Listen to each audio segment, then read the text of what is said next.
ஒரு நாட்டு ராணி வேற ஒரு ஊர்ல மர்மமான முறையில இறந்ததால அந்த ராணியோட சடலத்தை தனியா ஒரு ஃபிளைட்ல ஒரே ஒரு ஹேர் ஹோஸ்டஸ வச்சு ராணியோட சொந்த நாட்டுக்கு அந்த சடலத்தை அனுப்பி வைக்கிறாங்க. அந்த ஃபிளைட்ல தனியா மாட்டிக்கிற இந்த ஹேர் ஹோஸ்டஸோட திகிலான அனுபவங்களை பத்தி தான் நாம இந்த கதையில பார்க்க போறோம். Welcome to our channel. நான் உங்கள் அமான். நம்ம சேனல் இன்னும் சப்ஸ்கிரைப் பண்ணாம பாக்குறவங்க சப்ஸ்கிரைப் பண்ணி பாருங்க. உங்களோட நண்பர்களுக்கும் ஷேர் பண்ணுங்க. படத்தோட ஆரம்பத்துல பிம்னு ஒரு பொண்ணை காட்டுறாங்க. காலையிலேயே ஒரு அதிர்ச்சியான நியூஸ் என்னன்னா, அவங்களோட சீனியர் ஹேர் ஹோஸ்டஸ் ஏதோ ஒரு விபத்துல இறந்துட்டாங்க. அதனால அவங்க இன்னைக்கு அட்டென்ட் பண்றதா இருந்த ஃபிளைட்டை நீ தான் அட்டென்ட் பண்ணணும்னு சொல்லிட்டு அவங்க மேனேஜர் உடனே கிளம்பி வர சொல்றாரு. அண்ட் இந்த ஃபிளைட்ல முக்கியமான ஒருத்தவங்க டிராவல் பண்ண போறாங்க, அதுவும் தனியா. அவங்க யாருன்னு பார்த்தா பெர்ஷியன் நாட்டை சேர்ந்த இளவரசி சோஃபியா. இந்த இளவரசி சோஃபியா ஃபிளைட் போர்டிங் பண்ற சமயத்துல இருந்தே இந்த ஹேர் ஹோஸ்டஸ முறைச்சு பார்த்துட்டு இருக்காங்க. பிம்முக்கு ஒண்ணுமே புரியல, யார அவ சம்பந்தமே இல்லாம நம்மள முறைச்சே பார்த்துட்டு இருக்கான்ட்டு யோசிச்சுட்டு இருக்காங்க. ஃபிளைட்டும் அப்ப கிளம்பிடுது. சோ இந்த பிரின்சஸ்க்கு ஏதாவது சர்வ் பண்ணணும்ட்டு ஒரு டீ எடுத்துட்டு வந்து தராங்க. அந்த சமயத்துல பிரின்சஸ் முன்னாடி ஒரு போட்டோ பார்த்துட்டு இருக்காங்க. அப்போ பிம், யார் இந்த பையன், நமக்கு தெரிஞ்ச மாதிரி யாரோ ஒரு பையனோட போட்டோவை இவங்க பார்த்துட்டு இருக்காங்கன்னு எட்டி பாக்குறாங்க.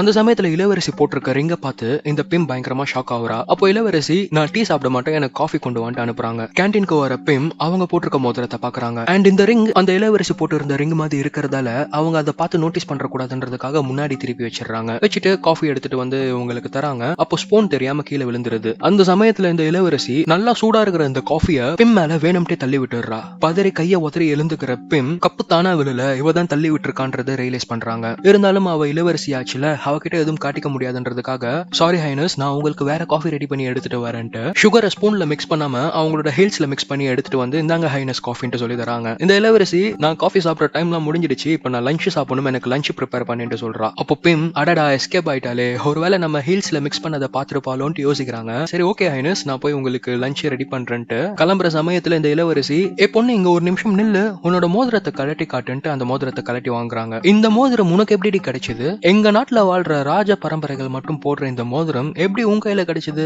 அப்படின்ட்டு கோவமா கத்துறாங்க. பிம்முக்கு என்ன பதில் சொல்றதுன்னே தெரியல. அப்போ இந்த இளவரசி, இந்த உன் மோதிரத்தை நீயே வச்சுக்கோ, நான் அடுத்தவங்களுக்கு சொந்தமான எந்த ஒரு விஷயத்துக்கும் ஆசைப்பட மாட்டேன்னு சொல்லிட்டு அந்த மோதிரத்தை பிம் கையில தர மாதிரி கீழே போட்டு அதை மிதிக்கிறாங்க. பயங்கரமா கடுப்பாகிற பிம் ஆனா எதுவுமே ரியாக்ட் பண்ண முடியாம இளவரசியோட காலை தள்ளி விட்டு அந்த மோதிரத்தை எடுத்துட்டு கேன்டீனுக்கு வராங்க. அப்ப அங்க அந்த கப்பை போட்டு கோவத்துல உடைக்கிற பிம், சரி என்னதான் இருந்தாலும் வேற வழி இல்ல, நம்ம வேலை பாக்குறோம், இவ சொல்றதெல்லாம் செஞ்சுதான் ஆகணும்னு லஞ்ச் எடுத்துட்டு போய் தராங்க. அப்ப அந்த இளவரசி, சும்மா சொல்லக்கூடாதுடி, நீ நல்லா அழகா தான் இருக்க, எனக்கு இந்த சாப்பாடுலாம் வேணாம், நீ என்ன சாப்பிடுறன்ட்டு நான் பாக்குறேன், உன்னோட சாப்பாடு எனக்கு எடுத்துட்டு வான்ட்டு இளவரசி சொல்றாங்க. அது கேக்குற பிம், எதுக்காக இந்த பொண்ணு நம்மள இப்படி டார்ச்சர் பண்றான்ட்டு யோசிச்சுட்டே இளவரசிக்கு என்னென்னலாம் தரலாம் என்னென்னலாம் தரக்கூடாதுன்ட்டு ஒரு லிஸ்ட் இருக்கும். அந்த லிஸ்ட்ல பார்த்தா இளவரசிக்கு எறால் அலர்ஜின்ட்டு போட்டிருக்கும். எக்காரணத்தை கொண்டும் எறால் மட்டும் இளவரசிக்கு தந்துடக்கூடாதுன்ட்டு ஹைலைட் பண்ணி மென்ஷன் பண்ணிருப்பாங்க. ஆனா பிம் அன்னைக்கு எடுத்துட்டு வந்திருக்க ஃபுட் எறா நூடுல்ஸ் தான். இவன் நம்மள இவ்வளவு காண்டத்தினாலன்ட்டு அதுல இருக்கிற எறாவை மட்டும் எடுத்து வச்சுட்டு இந்த நூடுல்ஸை தனியா எடுத்துட்டு வந்து தராங்க. அதை சாப்பிடுற இளவரசி 2-3 வாயிலேயே கொமட்டிட்டு வாந்தி எடுக்கிற மாதிரி வாஷ்ரூம்க்கு போறாங்க. கொதிக்கிற காஃபியை மேல ஊத்துனல்ல, சாவுடின்னு சொல்லிட்டு பிம் மனசுல நினைச்சுக்கிறாங்க. இந்த இளவரசி வாஷ்ரூம்க்கு போற சமயத்துல அவங்க ஒரு போட்டோ பார்த்துட்டு இருந்தாங்க இல்லையா, அதாவது இவங்களுக்கு யாரோ தெரிஞ்ச ஒரு பையன் இருக்கிற மாதிரி போட்டோ. அது யாருன்னு பார்த்தா பிம் லவ் பண்ற பையன் தான். இவங்க 2 பேரும் சேர்ந்து எடுத்துக்கிட்ட போட்டோஸ் தான் இளவரசி பார்த்துட்டு இருந்திருக்காங்க. சரி இளவரசி வரதுக்குள்ள அதெல்லாம் எடுத்து இடத்துல வச்சிடலாம்ட்டு போட்டோஸை வச்சுட்டு எழுந்து நிக்கிறாங்க. கரெக்டா அந்த நேரம் பார்த்து வாஷ்ரூம்ல இருந்து வெளியே வர இளவரசி பிம்மை பார்த்து பயங்கரமா முறைக்கிறாங்க. பிம்முக்கு ஒண்ணுமே புரியல, யாரா இருக்கும் இவ, எதுக்கு இப்படி எல்லாம் பண்றான்ட்டு யோசிச்சுட்டு இருக்க சமயத்திலேயே அவங்க லேண்ட் ஆகுற இடமும் வந்துடுது. அப்போ மெடிக்கல் எமர்ஜென்சிக்கு கால் பண்ணிட்டு இந்த மாதிரி இளவரசி பிளட் வாமிட் எடுக்கிறாங்க, என்ன ஆச்சுன்னு தெரியலன்னு சொல்லிட்டு டாக்டர்ஸ்க்கு இன்ஃபார்ம் பண்றாங்க. அதனால டாக்டர்ஸ் வந்து இளவரசியை வீல் சேர்ல கூட்டிட்டு போறாங்க. அந்த சமயத்துல இந்த இளவரசி பிம் திரும்பி பயங்கரமா ஒரு முறைச்சிட்டு அப்படியே போறாங்க. அப்புறம் பிம், இவகிட்ட எப்படி நம்ம போட்டோஸ் எல்லாம் போச்சுன்ட்டு ரெஃப்ரெஷ் ஆகிட்டு வந்து நம்ம லவர் கிட்ட கால் பண்ணி கேட்கலாம்ட்டு வராங்க. அவங்க வர அந்த சமயத்துல ஒரு ஃபிளாஷ் நியூஸ் ஓடிட்டு இருக்கு. இந்த மாதிரி பெர்ஷியன் நாட்டை சேர்ந்த இளவரசி ஃபிளைட்ல இருந்து இறங்கின அரை மணி நேரத்துல மர்மமான முறையில இறந்துட்டாங்க. அதனால அந்த நாட்டு அரசு இளவரசியோட உடலை எங்களுக்கு அடுத்த ஃபிளைட்லயே திருப்பி தரணும்னு சொல்றாங்க.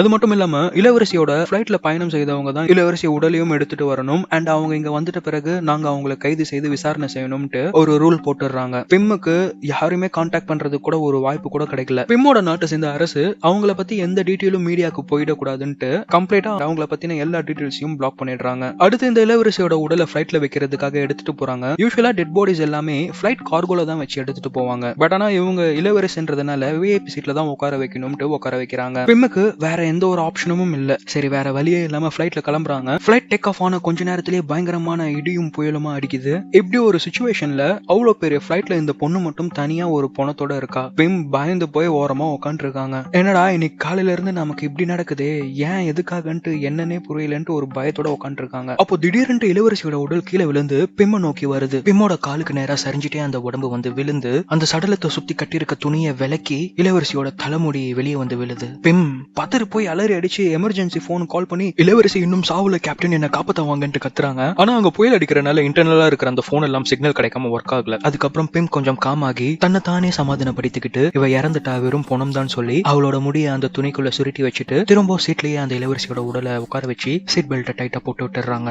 சரி இதெல்லாம் நம்மளோட கற்பனை தான் பிம், அதனால பயப்படாதுன்ட்டு அவங்களுக்கு அவங்களே ஆறுதல் சொல்லிக்கிட்டு பைலட்ஸுக்கு சாப்பாடு எடுத்துட்டு போய் தராங்க. அப்போ அந்த கேப்டன் கிட்ட கேப்டன் எனக்கு தனியா அந்த பொணத்தோட இருக்க ஒரு மாதிரி இருக்கு, நான் இங்கே இருந்துட்டுமா லேண்ட் ஆகிற வரைக்கும் கேக்குறாங்க. ஆனா அந்த பைலட் ஏற்கனவே பிம் மேல காண்டா இருக்காரு. எதனாலனா உன்னாலதான் இறங்கிட்டோன்னு எங்களையும் கைது செய்ய இருக்காங்க, நீங்க எல்லாம் இருக்க தேவையில்ல, ஒழுங்கா போய் அங்கேயே உட்காந்து பொணத்தை பார்த்து கொண்டு அனுப்பிச்சிடுறாரு. பிம்மும் சரி லேண்ட் ஆகுறதுக்கு இன்னும் 1/2 மணி நேரம் தான் இருக்கு, நம்ம பேசாம உட்காந்து தூங்கிடலாம்னு தூங்குறாங்க. திடீர்னு பார்த்தா இளவரசியோட உடல் பிம்மோட மடியில இருக்கு. பயந்து போய் கதறி அழுகுறாங்க. பிம் கண்ணை திறந்து பார்த்தா அது கனவு. யாரா இவ செத்த பிறகும் நம்மள இப்படி டார்ச்சர் பண்றாளேன்ட்டு கேன்டீன்ல போய் கொஞ்சம் தண்ணி குடிக்கிறாங்க. தண்ணி குடிச்சுக்கிட்டே லைட்டா இன்சைடு திரும்பி பார்த்தா யாரோ ரெஸ்ட் ரூம்க்கு போற மாதிரி ஒரு ஷேடோ தெரியுது. பிம்முக்கு அல்ல இல்ல. உடனே அந்த இளவரசியோட உடல் அங்கதான் இருக்கா இல்லையான்ட்டு பாக்குறாங்க. அங்க பார்த்தா அந்த இளவரசியோட உடல் இல்ல. பயத்தோட உச்சகட்டத்துக்கே போற பிம் திரும்பவும் கேப்டனுக்கு கால் பண்ணி சொல்றாங்க இந்த வாட்டி சிக்னல் கிடைக்குது. ஆனா கேப்டன் ஏற்கனவே பிம் மேல இருக்கிற காண்டால நீ எதுவும் வளரிட்டு இருக்காம அங்கேயே உட்காரு, இன்னும் 10 நிமிஷத்துல நம்ம லேண்ட் ஆக போறோம்னு சொல்றாரு. பிம் யாரா இவன் நம்மளோட சிச்சுவேஷன் புரிஞ்சுக்காம எப்படி பண்றான்னு அழுதுட்டு போனை வைக்கிறாங்க. அந்த சமயத்துல ரெஸ்ட் ரூம்ல யாரோ வாந்தி எடுக்கிற மாதிரி சத்தம் கேக்குது. பிம்முக்கு இந்த இளவரசியோட உடல் இல்லைனாலும் லேண்ட் ஆகும்போது ஏதாவது பிரச்சனை வரும்ட்டு ஒருவேளை அவ சாவலியான்ட்டு செக் பண்றதுக்காக ரெஸ்ட் ரூம் நோக்கி போறாங்க. ரெஸ்ட் ரூம்க்கு உள்ள போனோன்னு அந்த வாந்தி எடுக்கிற சத்தம் நின்னுருது. அதே சமயத்துல டேப்ல தண்ணி கொட்டிட்டு இருக்கு. பிம்முக்கு ஒண்ணுமே புரியல. அந்த நேரத்துல திடீர்னு லைட் எல்லாம் ஆஃப் ஆகி எரியுது. அண்ட் ரெஸ்ட் ரூமோட கதவு தானா பூட்டிக்கிச்சு. அப்போ பிம்முக்கு பின்னாடி அந்த இளவரசி இரும்புற சத்தம் கேக்குது. பிம் பயத்துல ஏன் என்ன இப்படி பண்றீங்க, நான் என்ன தவறு செய்த, என்ன பயன்படுத்தாதீங்க, எனக்கு ரொம்ப பயமா இருக்கு, என்ன விட்டுரு பிளீஸ்ன்ட்டு கத்தி அந்த கதவை திறக்க ட்ரை பண்றாங்க. ஒரு கட்டத்துல கதவும் திறந்துடுது. அலையடிச்சு வெளியே வர பிம் பைலட் ரூம் நோக்கி ஓடுறாங்க. அந்த சமயத்துல வெளியே வர இளவரசியோட உடலும் ஒரு பயங்கரமான குரலோட பேசிட்டே பிம்ம தொடர்ந்து வருது. எதுக்காகடி என்னோட புருஷனை வசியம் செய்த? பணத்துக்காகவும் சுய இன்பத்துக்காகவும் அடுத்தவங்களோட வாழ்க்கையை கெடுத்துட்டு நம்ம ஒரு வாழ்க்கை வாழலாமா? பணம்னு கேட்டு இருந்தா கூட நான் கொடுத்துருப்பேன். அவன் உன்னோட பழகுனதுல இருந்துதான் என்னையும் என் குழந்தைகளையும் நல்லா பாத்துக்கிறதே விட்டுட்டான். ஏன் இப்படி பண்ண? ஏன் என்னோட வாழ்க்கையை கெடுத்தன்ட்டு அந்த இளவரசியோட உடல் பிம்ம நோக்கி கேள்வி கேட்டுட்டே வருது. பிம்முக்கு இப்பதான் எல்லாமே புரியுது. அவங்க லவ் பண்ற பையன் அந்த மோதிரம் தரும்போது என்னோட மனைவியை நான் டைவர்ஸ் பண்ணிட்டு உன்னை சீக்கிரமா கட்டிக்கிறேன்னு சொல்லிட்டு தான் போட்டு விடுவான். பிம்மும் பணத்துக்காக ஆசைப்பட்டு அவனோட மனைவி அண்ட் அவங்களோட வாழ்க்கை பத்தி யோசிக்காம பணத்துக்காக ஆசைப்பட்டு இவனோட பழகிட்டு இருந்திருக்காங்க. இதையெல்லாம் ரியலைஸ் பண்ற பிம் கேப்டன் இவ என்ன பழிவாங்க தான் வந்திருக்கா, என்ன தயவு செய்து காப்பாத்துங்க பிளேஸ்ன்ட்டு ஒரு கோடாரி எடுத்துட்டு இப்ப நீங்க என்ன காப்பாத்த வரலன்னா நான் ஃபிளைட்ல இருக்கிற எல்லா கண்ணாடியும் உடைச்சிடுவேன்ட்டு மிரட்டுறாங்க. அதை கேட்டு பிம்ம தடுக்க வர பைலட் என்னதான் ஆச்சு பிம், உனக்கு அந்த உடல் வச்ச இடத்துல அங்கேயே தான் இருக்கு, நீ எதுக்கு இப்ப லூசு மாதிரி கத்திட்டு இருக்க? சாரி பிம், நீ மென்டல் ஆயிட்டேன்னு நினைக்கிறேன், எனக்கு வேற வழி தெரியல பிம்னு சொல்லிட்டு பிம்ம அவங்க பிளேஸ்ல உட்கார வச்சு கட்டி போட்டுட்டு இவர் போயிடுறாரு. பிம்ம கட்டி போட்டுட்டு பைலட் போன அடுத்த நிமிஷமே இளவரசியோட உடல் இரும்பிட்டே அந்த துணியை விலக்கி வாந்தி எடுத்துட்டே பிம்ம நோக்கி வருது. ஏன்னா இளவரசியோட சாவுக்கு காரணமும் பிம் தான். அவங்களுக்கு அலர்ஜின்னு தெரிஞ்சும் அந்த எரால் ஃபுட் அவங்களுக்கு கடைசியா தந்ததால பிம் இளவரசியா பார்க்க பயந்துட்டு நான் இனிமே உங்களோட புருஷனை தொடமாட்டேன்ட்டு சொல்லி அழுவுறாங்க.